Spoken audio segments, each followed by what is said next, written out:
Friends, నేనైతే ఈరోజు egg fried rice అయితే చేయబోతున్నా. ఎటువంటి సాసెస్ కూడా ఏమీ లేకుండా ఈరోజు అయితే ఎగ్ ఫ్రైడ్ రైస్ అయితే మీకు చూపిద్దామని చేస్తున్నా.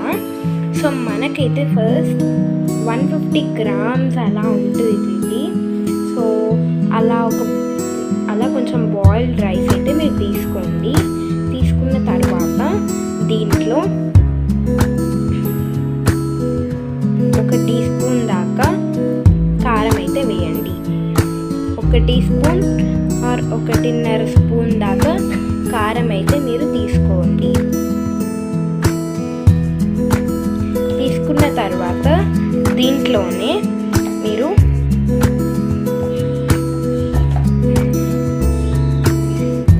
కొరిండర్ పౌడర్ అయితే తీసుకోండి. ఇది కూడా తీసుకున్న తర్వాత అండ్ సాల్ట్ రుచికి సరిపడా అండ్ గరం మసాలా అయితే వేయండి. అండ్ వీటన్నిటిని బాగా మిక్స్ అయితే మీరు చేసుకోండి. ఇలా బాగా మిక్స్ అయ్యాక నెక్స్ట్ ఒక కళాయిని తీసుకున్న తర్వాత 2 టేబుల్ స్పూన్ల దాకా ఆయిల్ని అయితే వేయండి. దీని తర్వాత ఒక కప్పుడు ఉల్లిపాయలు వేసి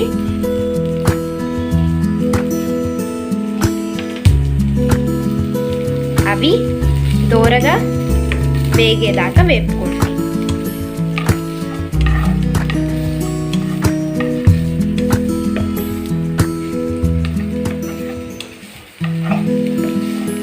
దీని తర్వాత సన్నగా తరిగిన పచ్చిమిరపకాయలు వేసుకోండి. దాని తర్వాత వెల్లుల్లి పేస్ట్ వేసుకోండి.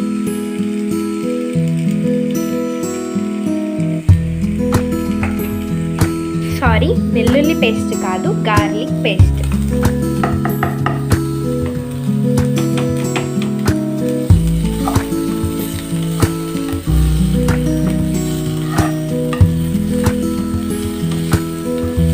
వీటిని బాగా కలుపుకోండి.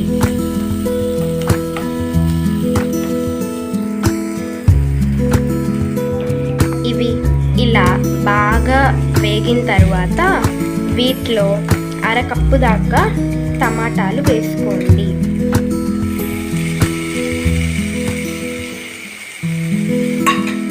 వేసుకున్న తర్వాత మంటని హై ఫ్లేమ్లో పెట్టి 2 నిమిషాల దాకా బాగా వేగనివ్వండి.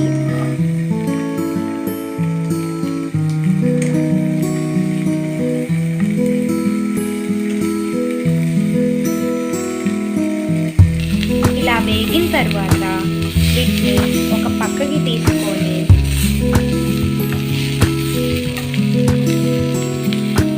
దీంట్లో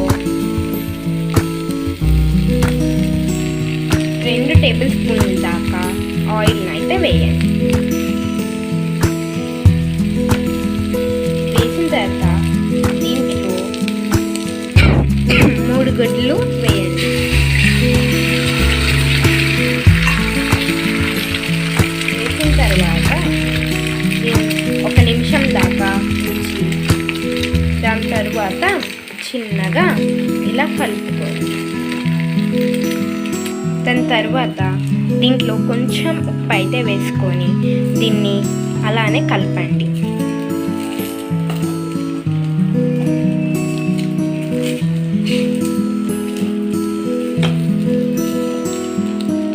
ఇలా చేసుకున్న తర్వాత ఈ రెండింటిని కలుపుకోండి.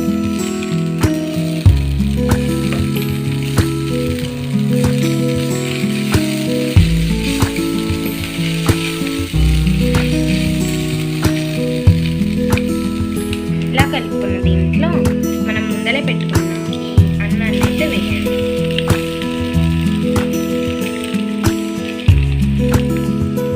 దీన్ని బాగా కలుపుకోండి. అంతే. దీన్ని మనం ఒక ప్లేట్లోకి సర్వ్ చేసుకొని దీంట్లో మనము పుదీనా ఉంటే పుదీనా వేసేసి నిమ్మకాయ చల్లుకొని తింటే చాలా అంటే చాలా అయితే బాగుంటుంది. మీకు నేను టేస్ట్ తిని కూడా మీకు చెప్తాను. చూసారు కదా ఎంత బాగుందో. I'm tasting it.